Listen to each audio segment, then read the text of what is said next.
नमस्कार।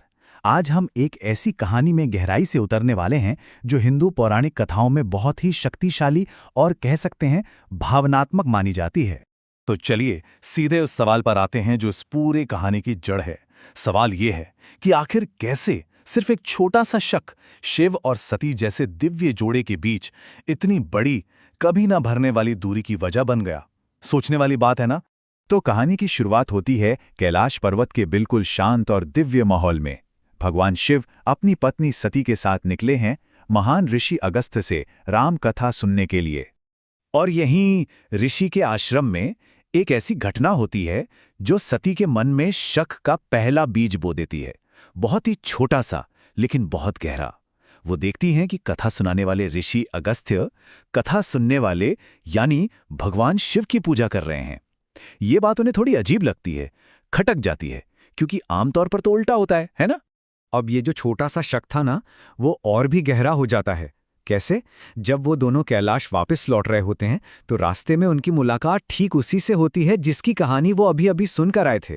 उन्हें दिखते हैं भगवान राम, लेकिन एक साधारण इंसान के रूप में। अपनी पत्नी सीता के अपहरण के बाद वो दुख में हैं, व्याकुल होकर उन्हें जंगल जंगल खोज रहे हैं। एक तरफ शिव जो अपने प्रभु को देखते ही श्रद्धा से झुक जाते हैं, और दूसरी तरफ सती जिन्हें सिर्फ एक दुखी राजकुमार नजर आता है। और यहीं पर इस कहानी का असली टकराव सामने आता है। एक तरफ शिव की अटूट आस्था और दूसरी तरफ सती का तर्क और शक। दो बिल्कुल अलग नजरिए एक ही चीज को देख रहे हैं, पर बिल्कुल अलग तरह से। शिव बहुत कोशिश करते हैं सती को समझाने की, पर जब वो नहीं मानती तो शिव एक रास्ता सुझाते हैं। वो कहते हैं, ठीक है, अगर तुम्हें यकीन नहीं हो रहा तो तुम खुद ही परीक्षा ले लो, ताकि तुम्हारा ये शक हमेशा के लिए खत्म हो जाए। तो सती एक योजना बनाती हैं। वो सोचती हैं कि अगर राम वाकई भगवान हैं तो वो मेरे भेष को जरूर पहचान लेंगे, वो मेरे इस छल में नहीं फंसेंगे। यही उनकी परीक्षा का आधार था। लेकिन होता क्या है, उनकी परीक्षा तो शुरू होने से पहले ही खत्म हो जाती है। भगवान राम उन्हें देखते ही पहचान लेते हैं, और सिर्फ पहचानते ही नहीं बल्कि उन्हें मां कहकर संबोधित करते हैं। शिव की पत्नी होने का पूरा सम्मान देते हैं। सोचिए सती पर क्या बीती होगी। उस एक पल में सती को अपनी भूल का एहसास होता है, और यह भूल सिर्फ राम की परीक्षा लेने की नहीं थी, ये उससे कहीं ज्यादा बड़ी थी। ये भूल थी अपने पति, अपने शिव की बात पर, उनके विश्वास पर शक करने की। लेकिन कहानी का सबसे दुखद मोड़ अभी आना बाकी था। असली त्रासदी वो परीक्षा नहीं थी, बल्कि वो थी जो उसके बाद हुआ। जब शिव पूछते हैं कि क्या हुआ, तो सती शायद शर्म के मारे झूठ बोल देती हैं। वो कहती हैं कि उन्होंने कोई परीक्षा नहीं ली, बस दूर से ही प्रणाम कर लिया। और बस यही एक झूठ उनके रिश्ते में एक ऐसी दरार डाल देता है जो फिर कभी नहीं भर पाती। क्योंकि शिव तो अंतर्यामी है, वो अपनी ध्यान दृष्टि से सब कुछ जानते थे कि असल में क्या हुआ था। और क्योंकि सती ने सीता का रूप धरा था और सीता को शिव अपनी मां की तरह पूछते हैं, इसलिए शिव मन ही मन एक कठोर संकल्प ले लेते हैं। वो फैसला करते हैं कि अब इस जन्म में इस शरीर के साथ वो सती को अपनी पत्नी के रूप में स्वीकार नहीं कर सकते। और इस संकल्प के बाद शिव एक बहुत ही गहरी समाधि में चले जाते हैं। ये समाधि 87,000 सालों तक चलती है। सोचिए, 87,000 साल। ये जो लंबा समय था, ये उनके गहरे दुख और उस रिश्ते से उनके अलगाव का प्रतीक था। कई कई साल बीत जाते हैं, और फिर सती के उस एक शक और एक झूठ का नतीजा एक आखिरी बहुत ही दुखद घटना के रूप में सामने आता है।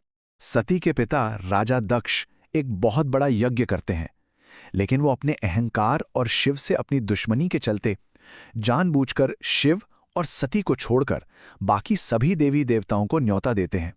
ये कोई भूल नहीं थी, ये सती के अपने पिता द्वारा शिव का सरेआम अपमान था।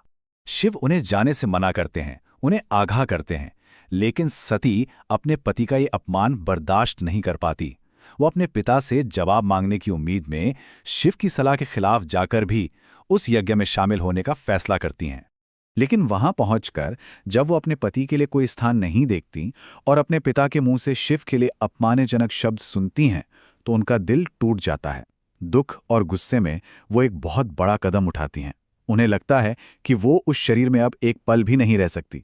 जो उनके पिता दक्ष ने दिया है, वही पिता जिसने उनके शिव का अपमान किया, और तब वो अपनी योग शक्ति से अपने ही शरीर को अग्नि में भस्म कर देती हैं।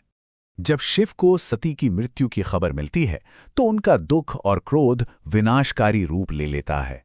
वो दक्ष के यज्ञ को पूरी तरह से नष्ट कर देते हैं।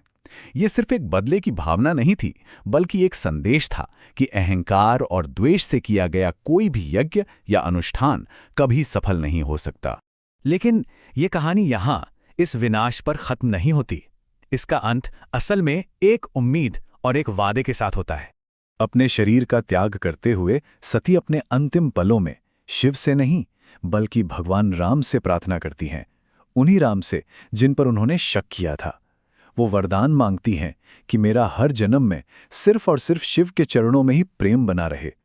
ये दिखाता है कि उनका आखिरी कदम शक या गुस्से का नहीं बल्कि अटूट भक्ति का था, और यही शुद्ध भक्ति उनके लिए एक नई शुरुआत का रास्ता खोलती है। यही वरदान उनके अगले जन्म में पार्वती के रूप में आने और फिर से कठोर तपस्या करके शिव को पाने का आधार बनता है। और आखिर में ये कहानी हमारे सामने एक बहुत गहरा सवाल छोड़ जाती है। एक तरफ ये दिखाती है कि शक कितना विनाशकारी हो सकता है, लेकिन दूसरी तरफ ये उस भक्ति की ताकत को भी दिखाती है जो समय और जन्मों से भी परे है, जो हर बाधा को पार कर सकती है। तो आस्था और अपने तर्क के बीच का संतुलन, इसे कैसे साधा जाए, ये सवाल आज भी उतना ही प्रासंगिक है।